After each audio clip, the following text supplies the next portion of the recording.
ஆடி 18க்கு ஸ்பெஷலான வளையல் மாலை எப்படி செய்யலான்னு பார்த்துக்கலாம். நான் 54 பேங்கிள்ஸ் தான் எடுத்திருக்கேன். இது ஒரு கவுண்ட் வச்சு தான் பண்ணணும். நூல் எவ்வளோ தேவையோ அவ்வளோ எடுத்து 2ஆக மடித்து ஒரு நாட் போட்டுக்கிறேன். நாட் போட்டதை என்னோடய லெஃப்ட் ஹேண்ட் கிட்ட வச்சுட்டு ஃபர்ஸ்ட் பேங்கில் மேலே வைக்கிறேன்.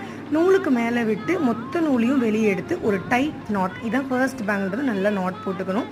இப்போ அடுத்தடுத்த பேங்கில் நூலுக்கு மேலே வச்சு மொத்த நூலையும் உள்ளேருந்து வெளியே எடுத்து நூலை வளையலுக்கு பின்னாடி ஒரு சுற்றி உள்ளேருந்து வெளியே எடுத்துடணும்.